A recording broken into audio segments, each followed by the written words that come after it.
Praise the lord. నీకోసం వేసే మాట అని దేవుని మాటను వింటూ ప్రతిదినం కూడా ప్రభు మాటను పట్టుకొని నడిపించబడుతున్న దేవుని బిడ్డలందరికీ హృదయపూర్వకమైన వందనాలు తెలియజేస్తూ ఉన్నాను. దేవుడు మిమ్మల్ని మీ కుటుంబాన్ని వర్ధిల్ల చేయను గాక. మీకోసము ప్రతి రోజు కూడా ప్రార్థిస్తున్నాం. దేవుడు మీ కుటుంబాల్లో క్షేమాన్ని అనుగ్రహించును గాక. ఈ రోజు దేవుడు మనకు అనుగ్రహిస్తున్న వాగ్దానము యెషయా గ్రంథము 30:19. ఆయన నీ మాట వినగానే నీకు ఉత్తరం ఇచ్చును. ఆమె నిశ్చయంగా ఒకసారి బిగ్గరగా ఆమేనని చెప్పండి దేవుని బిడ్డ. చాలాసార్లు అనేకుల్ని మనం పిలుస్తూ ఉంటాం, అనేకుల్ని సహాయం కొరకు అనేకుల్ని అడుగుతూ ఉంటాం. కానీ వారు మన మాట విన్నట్లుగా ప్రవర్తిస్తూ ఉంటారు.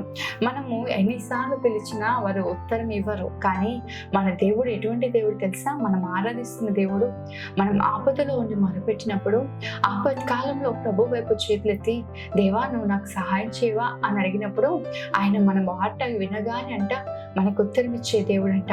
అయితే పేతురు గురించి మనందరం కూడా తెలుసు. పేతురు యేసయ్య నీళ్ళ మీద నడుస్తూ వచ్చాడు సముద్రం మీద అని చెప్పేసి పేతురు ప్రభువా నీవే అయితే నన్ను కూడా నడిపించు అన్నప్పుడు పేతురు కూడా దిగి నీళ్ళ మీద నడుస్తూ ఉంటాడు యేసయ్య ఆజ్ఞాపించిన ప్రకారం.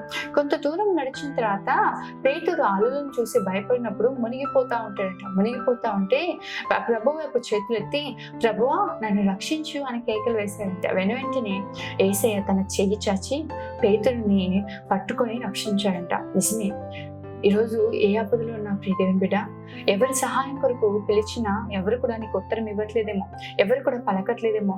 అనుకున్నావేమో వాళ్ళు సహాయం చేస్తారు, వీళ్ళు సహాయం చేస్తారు అనుకున్నావేమో. కానీ సరిగ్గా సహాయం చేయాల్సిన సమయం వచ్చేసరికి, సరిగ్గా నీకు మేలు చేయాల్సిన సమయం వచ్చేసరికి నేను విడిచిపెట్టేస్తున్నారేమో, నీకు దూరంగా వెళ్తా ఉన్నారేమో. అయితే దేవుడు ఈరోజు నీతో మాట్లాడుతూ ఉన్నాడు.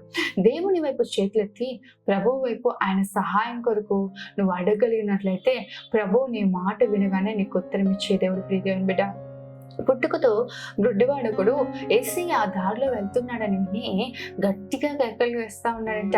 దావీదు కుమారుడా నన్ను కరుణించుము అని చెప్పి చుట్టూ ఉన్నవారు ఎంత ఆపమని ప్రయత్నించినా వారు ఆపే కొలది మరి బిగ్గరగా కేకలు వేశారంట. ఎంతవరకు అంటే యేసయ్యకు తన స్వరం వినిపించేంతగా.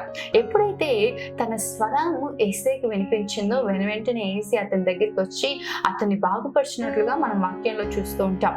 నిజమే, ప్రభువు ఈరోజు నీ స్వరం ఆయనకు వినిపించట్లేదేమో, నీ మాట ఆయనకు వినిపించట్లేదేమో. యెషయా గ్రంథంలో ఒక చక్కటి మాట రాయబడి ఉంటది.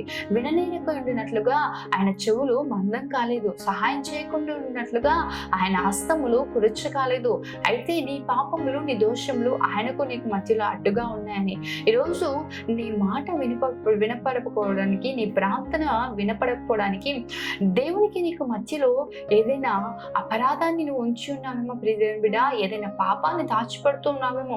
అందుకే నీ ప్రార్థనకు సమాధానం కలగట్లేదేమో. నువ్వు మొరపెట్టినప్పుడు, నువ్వు పిలిచినప్పుడు ప్రభు నీకు ఉత్తరం ఇవ్వట్లేదేమో. ఒకసారి నిన్ను నువ్వు పరీక్షించుకొని, నిన్ను నువ్వు పరిశుద్ధపరచుకొని ప్రభు ఎదుట నువ్వు నిలబడగలిగినట్లయితే, ఆయన సన్నిధిలో నువ్వు నిలబడగలిగినట్లయితే ఆయన నీ మాట వినగానే నీకు ఉత్తరం ఇచ్చే దేవుడు అంట. యెహోషువ గ్రంథం 3:5 కూడా మనం చూసినట్లయితే అక్కడ చక్కటి మాట రాయబడి ఉంటది.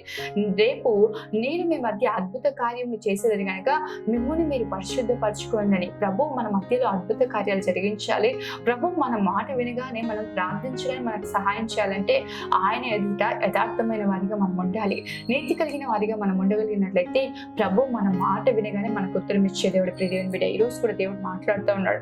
నిశ్చయంగా దేవుని సన్నిధిలో మొరపెట్టండి, దేవుని సన్నిధిలో ప్రార్థించండి, మిమ్మల్ని మీరు పరిశుద్ధపరచుకొని ప్రభు సన్నిధిలో యోగ్యమైన వారిగా యథార్థమైన హృదయంతో ఆయన సన్నిధిలో మొరపెట్టండి. ప్రియ దేవుని బిడ్డ, మీరు మొరపెడుతుండగానే హిజ్కియా ప్రార్థిస్తుండగానే సమాధానం కలిగింది.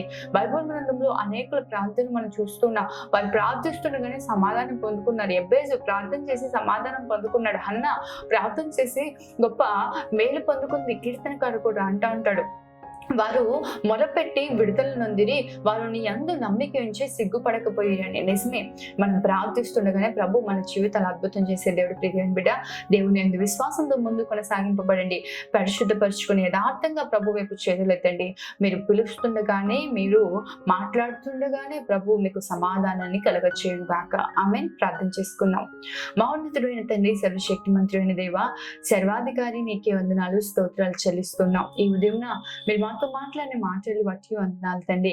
నువ్వు మాట వినగానే ఉత్తరం ఇచ్చే దేవుడు ప్రభువా, నిజమే పిలిస్తే పలికే దేవుడు. ఈ రోజున ఆపదలో ఉండి అక్కడలో ఉండి ఎంతో మందిని పిలిచినప్పటికీ ఎవరు సహాయం చేసేవారు లేరేమో, కానీ ఈ రోజు ప్రభువా ఈ మాటలు విని వారిని మీరు పరిశుద్ధపరచుకొని నీ సన్నిధిలో అయా వారిని నీ వైపు చేతులెత్తి నేను పిలుస్తుండగా నీ బిడ్డలకు మీరే సహాయాన్ని దయచేయండి.